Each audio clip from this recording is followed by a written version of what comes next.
moral para el hombre, para el cristiano de una manera muy particular, ¿verdad? Oímos algo de cómo debemos vivir nuestras vidas, y aprendemos de esta manera, somos informados, vemos la norma, la sabiduría para el vivir de la palabra de Dios. Y escuchamos también aquella declaración de gracia, aquel indicativo de gracia en Cristo Jesús, que nos dice a nosotros que cuando oímos su ley somos pecadores y fallamos y hemos pecado. Nos vuelve a decir: pero tus pecados han sido perdonados, pero has sido limpiado en la sangre de Cristo, pero has sido comprado por precio. Glorifica pues a Dios con tu vida. Eso es lo que tratamos brevemente de comunicar en este mini segmento. Y como también es muy práctico, lo queremos hacer a la luz de lo que va a ser nuestra comunidad y esta nación la próxima semana. ¿Qué es lo que vamos a hacer? Vamos a votar. Las elecciones. A lo mejor usted no se ha dado cuenta de eso. Probablemente no se ha dado cuenta de que estamos en elecciones. Estoy hablando ¿cómo? Con un poquito de sarcasmo, ¿verdad? Es difícil. En este país, ¿sabe? Este país siempre ha tenido una tradición de política, del discurso político, ciertamente. Esto era un evento en la antigüedad, en los años pasados del país. Los debates políticos, los discursos políticos, ¿verdad? El conocer a los candidatos. Y nosotros estamos agradecidos que vivimos en una nación donde tenemos una participación en el gobierno, ¿verdad que sí? Lo cual también nos habla de una responsabilidad como creyentes, como cristianos. Y yo les quiero compartir algo hoy que tiene que ver, si quizás usted está esperando que le diga cómo votar o a qué partido afiliarse o cuál es el candidato mejor, va a quedar bien desilusionado, ¿ok? Podemos tener esa conversación después, en cualquier momento, tomándonos un café, etcétera, ¿ok? Pero lo que quiero es, hermanos, compartir con usted una actitud ante esta responsabilidad que tenemos por virtud de ser ciudadanos y de vivir en este país. ¿Cuál es la actitud que queremos promover al respecto? Que es una posición espiritual que debemos mantener en mente, ¿ok? Y está en el Salmo que leímos esta mañana, en el Salmo 146, los versículos 3 al 5. Dice así su palabra. Versículos 3 al 5 del Salmo 146. No confiéis en los príncipes, ni en hijo de hombre, porque no hay en él salvación. Pues sale su aliento y vuelve a la tierra. En ese mismo día perecen sus pensamientos. Bienaventurado aquel cuyo ayudador es el Dios de Jacob, cuya esperanza está en Jehová, su Dios. Esta es palabra de Dios. Hermanos, ¿qué queremos reflexionar al respecto? Hermanos, número 1, y este primer punto es una premisa muy importante para la actitud correcta en el plano político. Para tener una actitud espiritual, ¿ok? Y es la siguiente. El gobierno, la política de una comunidad o de una nación, sus gobernantes, no es el reino de Dios. Déjenme repetir eso, hermanos. El gobierno, los gobernantes de una comunidad o de una nación, las políticas que salen de él, las plataformas de una ideología, de un partido, no es el reino de Dios. ¿Por qué decimos esto, hermanos? Decimos esto para decir no participen en un deber cívico como tenemos nosotros de elegir a nuestros gobernantes. No, nuestra posición no es no participatoria. no es separarnos, sino tener nada que ver con el gobierno. Creemos que eso ha sido un error histórico de algunos grupos cristianos, ¿ok? Pero nuestra posición es poder entender, tener convicción de que el gobierno y los poderes terrenales no son ni obran el reino de Dios. Pastor, entonces, ¿cuál debiera ser nuestro enfoque en cuanto a la política? A propósito, la política tiene que ver con establecer leyes, con poder regir la vida en la sociedad. Yo sé que no nos gusta la politiquería, ¿verdad? La politiquería es algo que es asqueroso, como la vemos, ¿verdad? Pero la política no la podemos evitar. En ese aspecto todos somos políticos. Todos tenemos posiciones acerca de la vida en comunidad. ¿No es así? Todos tenemos ideas acerca de la vida en comunidad. ¿Y cómo debiéramos mirar entonces a esa vida en comunidad? Entender, hermanos, que después de la caída, la vida en este mundo nunca va a ser ideal, perfecta y completa. Que no hay ninguna ideología, políticas o gobernantes que van a instaurar o que van a traer a la tierra el reino de Dios. Ahora, conociendo eso, podemos examinar con sabiduría a la luz de nuestros valores cristianos. Y después tenemos un gran reto, porque a veces tenemos que escoger el veneno que vamos a elegir, ¿verdad?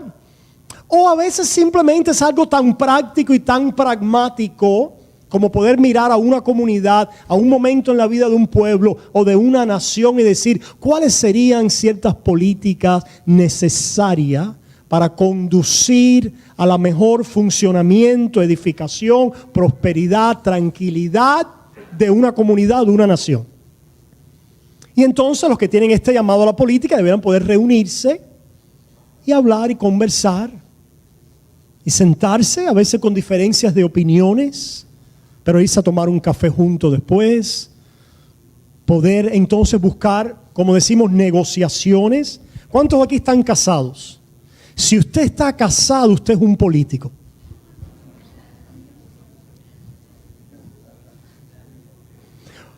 Hermanos, la política viene ciertamente de la polis, quiere decir no de la policía, ¿verdad? No, ¿viene de qué? De vivir en sociedad. Y la primera sociedad o economía, oikos, del griego, es ¿qué? La casa. Y los matrimonios, la política que funciona en la casa, aquí podemos hacer muchos chistes, pero no lo vamos a hacer. ¿Okay? La política que funciona en la casa es una política donde dos pecadores, qué gran reto Dios nos ha puesto, a vivir dos pecadores lo más íntimo y lo más cercano posible, porque ahí Dios está obrando de una manera muy poderosa, y a tratarnos entonces en negociación, en ver cómo yo puedo servirte a ti, hacerte el bien mayor posible, y tú a mí también. Porque ¿qué pasa? Si uno solo gana, ¿qué pasa? La cosa empieza a resentirse y a resquebrajarse. La negociación del matrimonio es que nos unimos a conversar, a comunicar, a ver los problemas y a ver cómo podemos resolver o buscar salidas de una manera en que pueda ser satisfactoria para ambos. Y a veces cedemos en algo y la otra persona cede, a veces, ¿verdad? Hermanos, eso es política. Pero ¿qué pasa, hermanos? Que la política también se vuelve en una identidad idólatra. ¿Qué quiere decir una identidad idólatra? Todo aquello que sea levantado a un nivel espiritual, moral o social con finalidad. En otras palabras, a donde miremos, a cualquier lugar donde miremos, como la última respuesta, es Dios. Aquel lugar, aquella idea, aquella persona, donde digamos la última respuesta y verdaderamente lo que va a arreglar la situación es X. Ese no es Dios, hermanos. Por eso es que dice este pasaje, no confíes en el hombre. Porque el hombre ha estado tratando de arreglar el mundo ¿desde cuándo? Es muy interesante, hermanos, piensen en esto. ¿Por qué es que decimos que el gobierno no es el reino eterno de Dios? Porque cada vez que miramos al gobierno como una ideología con carácter final y último, destruimos. Y el gobierno se vuelve destructivo.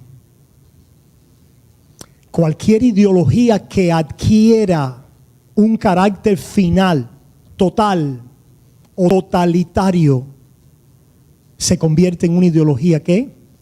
Destructiva. No hay política perfecta. Que tengo noticias para ti, republicano. No hay política republicana perfecta. Tengo noticias para ti, demócrata. No hay política demócrata perfecta. No la hay. Si nosotros pudiéramos hermanos, ¿qué sucedería si entendiéramos eso? Por supuesto, la idolatría en nuestros corazones no nos deja hacerlo. No nos deja hacerlo. Y por eso venimos al punto 2. Cuando nosotros entendemos eso, hermanos, que el reino eterno de Dios no es de este mundo. No es avanzado por la fuerza humana, por el gobierno humano. Como dijo Jesús, mi reino no es de este mundo. Dar a César lo que es de César y a Dios lo que es de Dios. Sin embargo, somos llamados a ser luz y sal del mundo, ciertamente. Y lo vamos a hacer. Vamos a participar. Vamos a continuar entendiendo que en el plano humano, en la sociedad, tanto como en el matrimonio, tampoco va a haber nada que. En las políticas temporales no hay nada que. Perfecto. Con ese pensamiento sucede algo. Cuando nosotros bajamos un nivel, el dial de la retórica, y lo bajamos un poquito, entendiendo con sobriedad esto, dejamos de fanatizar, idolatrar y dar culto a una personalidad.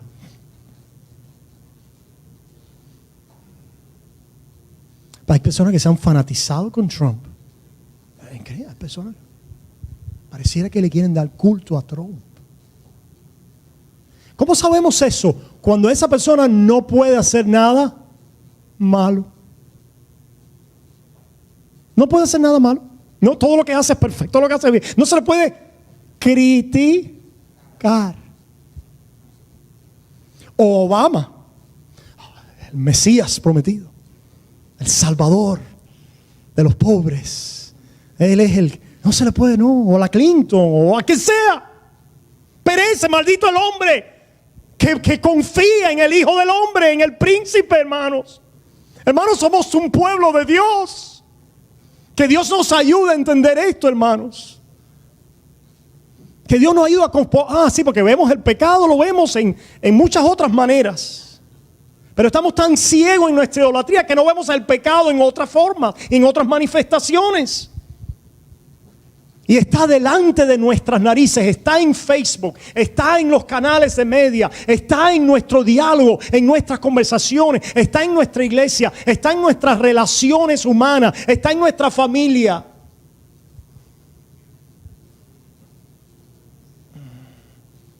No confiemos en el Hijo del Hombre. Porque cuando nos fanatizamos y elevamos tanto una persona o una ideología o un partido a un nivel de culto, decimos, si Fidel es comunista, que me pongan en la lista. Eso era un refrán de los cubanos. No sé qué refrán tendrán los venezolanos. Ninguno. No hay ni refranes. Okay. Porque no hay nada ya. Ok, está bien. Okay. Bueno, triste, ¿verdad? Nos reímos. Qué bueno que se ríen. Nosotros los cubanos también nos reímos y por eso pudimos, ¿verdad? Hermanos, esta es la realidad de toda ideología, persona a la cual hemos elevado a un nivel de culto. Tenemos que arrepentirnos de eso. Y tendremos mejores gobiernos y gobernantes cuando nos arrepintamos de ese fanatismo a la personalidad. Esto caracteriza a muchos. A veces dicen que a los hispanos nada más, pero no, mira, aqueja también al pueblo americano. ¿No se han fijado? Esto es idolatría en nosotros. Y cuando elevamos así a una persona o una ideología, ¿qué pasa cuando endiosamos a alguien o a una ideología? Yo estoy bien y tú ¿qué? Estás completamente mal. La culpa es de los judíos. El nazismo, una ideología total, absoluta. ¿Y quién es la culpa? Busca de quién es la culpa. Es que es de los judíos. Idolatría. La culpa es del imperialismo yanqui. Idolatría. La culpa es de los ricos. Idolatría. La culpa es de los plebeyos o de los pobres. Idolatría. La culpa es del hombre que es pecador. Toda ideología que trata de explicar el conflicto humano basado en un balance que simplemente mira debajo de los cielos es vanidad. Y a lo largo de la historia Dios nos ha enseñado esta idolatría y lo que trae es la muerte.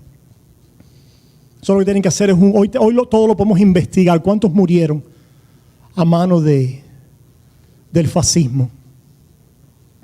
¿Cuántos murieron a mano del comunismo? ¿Cuántos han muerto en sistemas y regímenes totalitarios? ¿Cuántos mueren bajo la avaricia del capitalismo?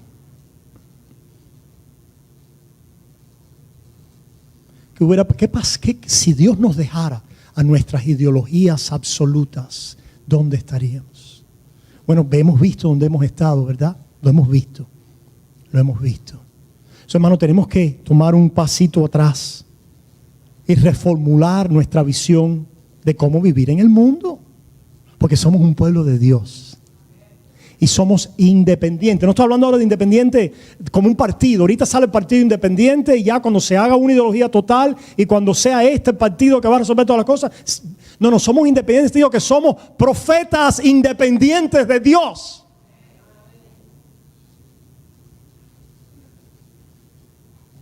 Y vemos los valores del reino y salimos a hacer luz y sal sin ninguna ilusión de que vamos a traer el reino de Dios políticamente a este mundo, porque el reino de Dios no avanza con la espada, sino con la palabra del evangelio. El reino de Dios está aquí ahora. El reino de Dios está entre vosotros. El reino de Dios estaba en el Imperio Romano. El reino de Dios está aquí en los Estados Unidos. El reino de Dios está en Cuba. El reino de Dios está en la China. El reino de Dios está en Corea. El reino de Dios está en el Medio Oriente. El reino de Dios está donde quiera que haya un pueblo que confiesa la venida del Hijo en carne a rescatar y a salvar a pecadores. Resucitó y está a la diestra de Dios y regresa a juzgar a los vivos y a los muertos y a recrear todas las cosas. Esa es nuestra esperanza, hermanos. Con esa esperanza, hermanos, entendemos algunas cosas finalmente. Que el gobierno, el partidismo y la ideología terrenal no es ni crea la última comunidad.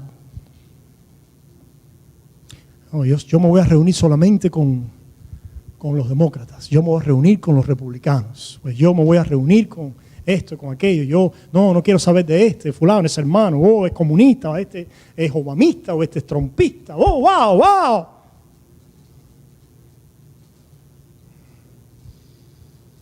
Hay una mesa en común. Porque la comunidad final y última es creada por la sangre del Cordero. Donde venimos todos confesando que cuando elevamos alguna identidad, idea, ideología o rol temporal de este mundo, por muy útil y beneficioso que pueda ser, por encima de la sangre del Cordero, blasfemamos el nombre de Dios y le hacemos daño al hermano. Eso que podamos ser, que comience aquí. No sé qué estarán diciendo en otros lugares, hermanos. No sé. Pero que comience con nosotros, quizás. Hay una mesa, hay una fe, hay un pan, hay un vino, hay una comunidad. Ven, entra al reino de Dios. Pero esta política, ¿qué hacemos con esto? Hablaremos sobre eso, nos sentamos y hablamos. ¿Te has arrepentido de tus pecados? ¿Has visto que todo lo que sale de nuestro ser, separado de Dios y elevado finalmente a una última ideología, es la carne y el brazo del hombre endiosado? Sí, es verdad. Bienvenido, mi hermano.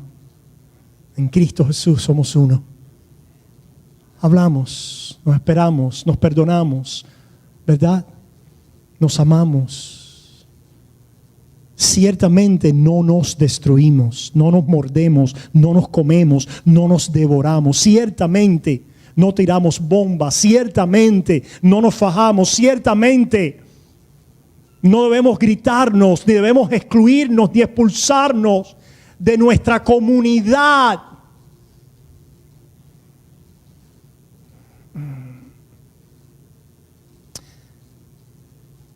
Hermanos, la comunidad final está aquí, es la iglesia. Y el último punto, hermanos, aprendamos a hacer distinciones. El gobierno no es la iglesia. El gobierno no es la familia. El gobierno no es el individuo. Hay 3 esferas donde vivimos nuestras vidas. Una, ciertamente la cívica, la política. Y tiene sus roles y sus funciones. Y sus responsabilidades y sus privilegios. Pero hay otra esfera, ¿cuál es? La familia. Y la familia tiene sus roles, sus funciones, sus responsabilidades y sus privilegios. Cuando la familia deja de ser familia, el gobierno quiere definir, sostener, mantener, formar, moldear a la familia. ¿Qué ha pasado? Idolatría, caos. Eso lo hemos vivido, ciertamente. El gobierno no es la familia no es el gobierno. El gobierno no es el individuo. Y el individuo no es el gobierno. Hay responsabilidades, hay privilegios, hay derechos individuales. Por razón de haber sido creado a la imagen y semejanza de Dios.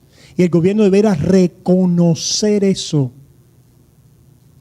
Y si nosotros podemos poner y pensar y meditar en la ley de Dios y los valores morales y pensar en las diferentes áreas de responsabilidad, nosotros pudiéramos venir a la práctica de la política de una manera un poco más saludable y más sabia.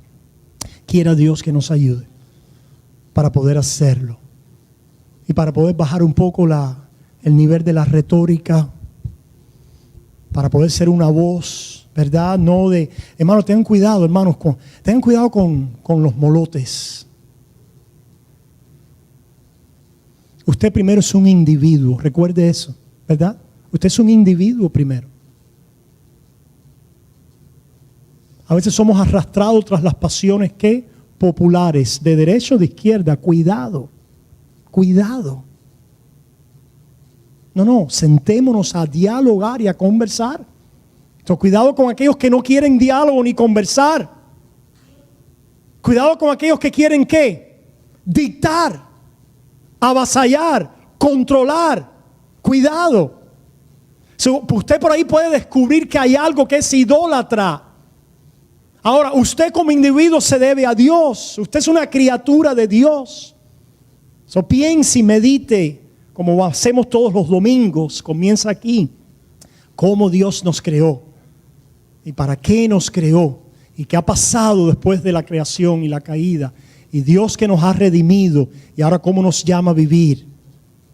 Y cómo entonces podemos de la mejor manera tratar en comunidad de vivir tranquila, quieta y piadosamente.